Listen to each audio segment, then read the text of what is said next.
How about we all fake a brown accent? Fake a brown accent. Fake a brown accent. Assalamualaikum, greetings of peace. My name is Hafsa and welcome to our monthly youth circle. This month we're going to talk about Canadian identity and our own personal identities and how our cultural identity may merge into that. So really quickly, just to all of you guys, how would you describe identity? Like just the word, just throw words or answers. Your personality. Your personality, can you elaborate? Like certain. How your parents have raised you, Yeah. Yeah. So identity can be your Look. upbringing. your upbringing, Things you associate with. things you Yeah. associate with, hobbies, all this kind of stuff. Right. So if we were to talk about our identity, would you say the identity is just kind of related to you, your family? Or is it something that's like based on where you're from? I think where you're from and where you live both affect your identity. Okay, It'll get more specific as you get like Yeah. Like small including your background. okay, yeah, so if I put the word Canadian in front of identity, how does that change what it means? Following Canadian values. Such as? love the Queen. Okay. Yeah. Free healthcare. Free healthcare. Maple syrup. Maple syrup. Tim Hortons. Freedom in the country. Freedom in the country. So Canadian identity is pretty much your own identity, Mm-hmm. and it's Canadian is to me like a free world. Because I used to be in Pakistan. I used to live in Pakistan. Yeah. So I migrated and I come here. It is also a liberal system, yes? Yes, that's Correct. And I see a lot of white people. They say free country, you can do whatever you want. There's no one stopping you. No dumbass dog stopping you. Not like Pakistan, yes? They are not like It's Pakistan. not a problem. Okay. What would you say cultural identity is? So for instance, India's better. from home I am learning to talk like this. But come to Canada, it is talk like this, so now it's normal. So it is, you see merging of the two cultures? Cultural identity is pretty much your background. I come from Pakistan, but I was born here. I come from Pakistan because I learned this free. My came from Pakistan, but he's born here. How's it possible? No. Look. I was born here and then I went back to Pakistan. Yeah, just talk because normally. My family mostly live there, right? So I came back here after my dad got a job, and with this free healthcare, good education. That's the reason I want to pass with A pluses. Yes. That's my goals, you know. So what I wanted to talk about today is how do you find you're able to merge the two?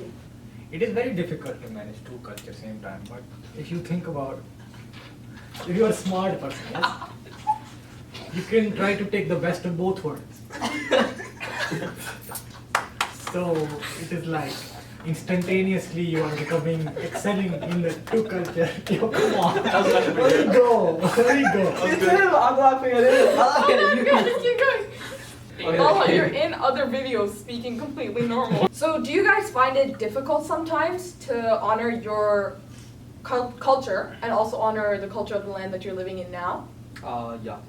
So let's say I'm living in Canada right now, but I used to live in Pakistan. So because of my accent and my background, I get bullied a lot, and these people bully me. And I want to show my love to this country, but I can't because of all that difficulty I get. Okay, I feel like the problem comes when we like confuse our values. Like we often get values from our culture and we get different values from wherever we live, like Canada for example. And when we confuse these values and sometimes they go against each other, that's where the problem arises. Can you give an example on that? Stop! Like, no I can't. Okay. That's okay. You'll get it next time. Give this guy Yeah, some omega 3. Okay, like, would you also find that sometimes that even people in your like cultural identity, something we see, people will try to become more Canadian, if that's a way to say it. Say they'll shorten their name to sound more Western or more Canadian. Yeah. What do you guys feel about those kinds of things? Do you think it's just them trying to assimilate into the culture, they're trying to find their place, or do you think it's them kind of hiding their own background? Personally, I think we shouldn't care. You just keep your name. Just where you're from, keep it with you. But you have to be a strong guy internally to do Yeah. that, you know. I mean, if you are not confident in yourself, you will try to conform and become try to assimilate within the society you are living. Yeah. No, stop. That's good. So I think, I mean, it is up to the individual. I've seen the people who are here from years and years, yes. And they are still praying 5 times a day. They are still calling them Muhammad, not Mo. So these are the type of people you have to respect. Oh God. But then I have a friend. He's here from 6 months, man. Right? And he's coming from a religious land. And his father, mother, I seen all time pray. Are you talking about yourself? And he's drinking, man. This boy, he's gone. And he's drinking not because he enjoyed. I know. And he's drinking because he wanna hang out with people who are Yeah, I get you. to him cool. To him, cool. Cool. You guys, I'll are actually saying, try. you guys are saying good things. It just gets messed up when you go like this.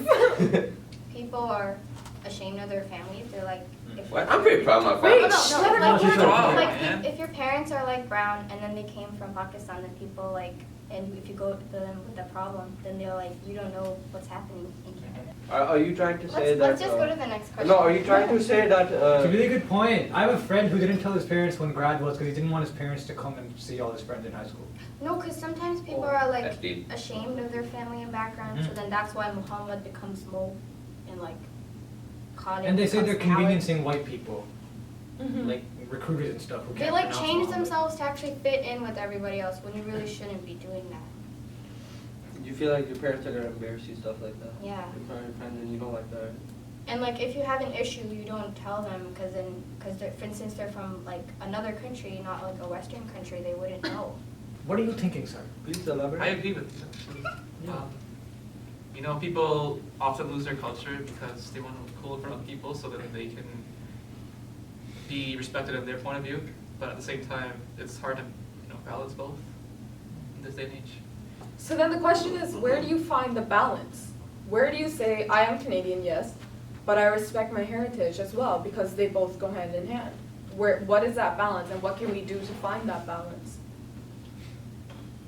I believe like probably if people stop judging each other and like allow people to be who they are instead of trying to force them to change just to be like them, I think that's where the problem occurs. Okay, what else? I think Canada is like a country where you accept everybody. So like if somebody is showing their heritage or their culture, then it shouldn't be weird. Like you shouldn't feel the need to hide where you come from or where your parents come from. Your background. Mostly people are coming here because they see Canada as a multicultural country, right? Say even Justin Trudeau respects all religion. He's not just a bad person like some presidents in other countries, right?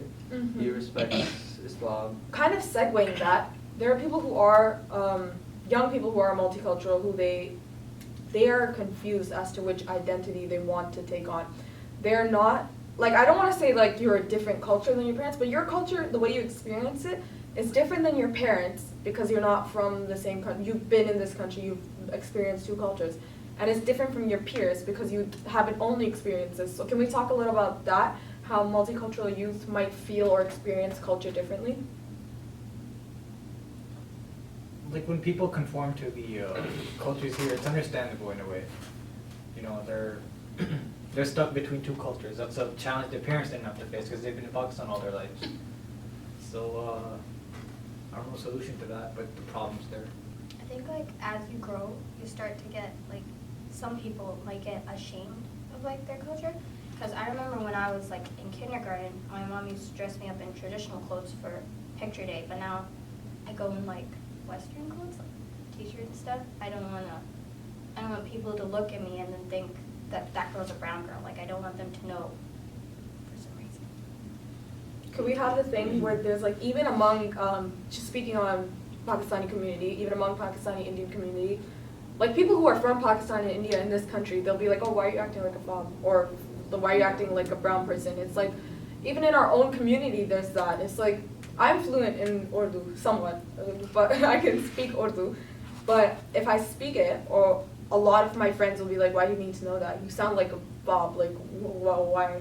Right? Is that a thing that you guys feel? Is that like even in our own community? That's wrong. That's I have wrong. like I have a lot of brown friends and other like white, black friends, Mhm. and when I'm hanging out with the white and black, they'll go like, yo, why are you talking like that?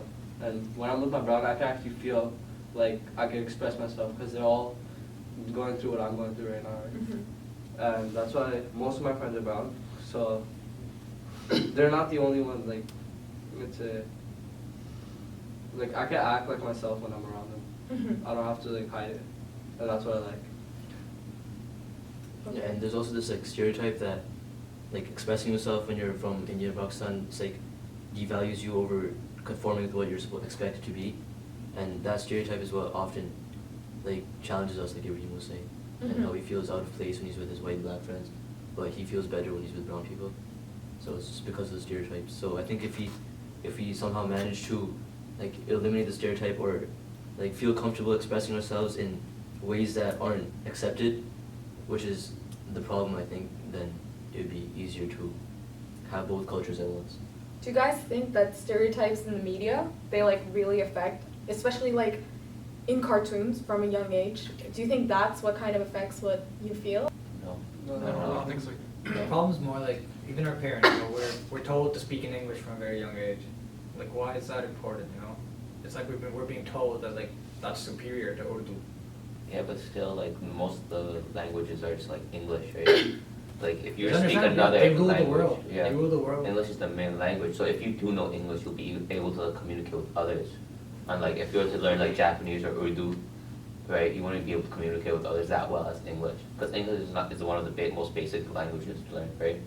Yeah, because we're in like a system with everything going with like a Western culture, so when we bring stuff like the language, for example, it's hard to be part of the system.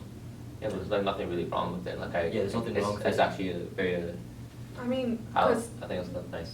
yeah, like your opinion makes sense, but I feel like when it comes to learning at home, they already teach you. The first thing you learn in kindergarten is English. The culture, especially like for first generation immigrants or first generation Canadians coming from immigrant parents, that's what you should learn at home, because at school they're going to teach you English, they're going to teach you Canadian identity. When you grow up, you're going to be taught Canadian values, everything. You're going to be bombarded by that, and that's not a bad thing. But then your cultural identity, the only thing, it's like your parents need to instill it in you because it's not all around you. Like if I were in Pakistan, coming from a Canadian place, I'd teach English at home, wouldn't I, to children, because I'd want them, because the surrounding is not English. Does that make sense? Kind of like the culture is not around them. They already, like, Canadian culture isn't English. We learned that. But the only thing that I fear is like if we don't, like parents don't teach from home, they're like, it waters down. Like, I met this man and he only spoke French with his son at home. And well, I didn't meet him, my father did. My father was like, why do you only speak French with him at home? And he said, because they're already going to teach him English at school, but he should know his roots as a French person. And it's like, okay. See, so then, like, I don't want it to, like, eventually get watered down to where the culture is, like, barely there. I believe it starts all from the young age, actually. Like, for me, when I first came to Canada, or when I was started, I was like in grade 1, I used to go to a school called Sherwood Mills, right? And I used to have a self-esteem issue, right? Because, like, everyone was there, right? And I just wanted to, like, wear suits, be more of the Canadian style. I didn't want to be what I was before, like, Indian. I'm a mixed type, because I'm born in Syria, and I'm part Irish and part Canadian now, and then I'm part Indian as well, which is weird for me. I'm a little confused. So when I used to go to the Sherwood Mills, I feel like people used to look at me differently. I didn't understand anything, right? Because before I went to Canada, I used to go to an Arabic school, and now I'm here, so it was a little bit weird for me because I used to get bullied both sides, actually. So until around the grade 6 age, right? I realized, like, who cares? Honestly, who really cares, right? You shouldn't be letting other people put you down for who you are. And you shouldn't try to be who other people are. Just be yourself in a good way, right? And I guess that's where you step up the game then, after that. Yeah, like when I was young, right, I just came from Pakistan, starting grade 3 here, right? I didn't know I didn't know what grammar was, I didn't know what really happens in school. So like the first day, I really didn't know how to speak properly and stuff like that, so I got made fun of and stuff like that. But after I got older, got more used to the language and stuff like that, I just realized I don't even care anymore. I can do anything, I can do both, because more people are coming in from different countries, right? So now, in Canada, so I don't really have to worry about it. And because I'm more used to the language now. I can speak that whenever I want. But I also want to keep a little part of myself that I have from back home Okay. still alive. Do you guys have anything to say about your own experience? Not really, but I mean, I've experienced both cultures. I speak English at home mostly, but my Urdu is like very fluent when I'm hanging out with friends. The issue I see with multiculturalism is that it's enforced at the government level for no reason. Like it should be something that should be uniquely grown from within people. It shouldn't be enforced by the government. You know, it feels like something a dictator would do. So that's one issue I see, where for example, like you're bringing in immigrants, a certain quantity of them, and if you do say something against it, you're outcast immediately. Mm-hmm. So like it should be, I think it should be Canada first, but at the same time there shouldn't be any discrimination. Okay. Okay, we're good. So then, thank you all. It was like a really good discussion, and I'm glad we shared our opinions. And thank you for watching our youth circle. Thank you for watching our youth circle. We hope to see you next month.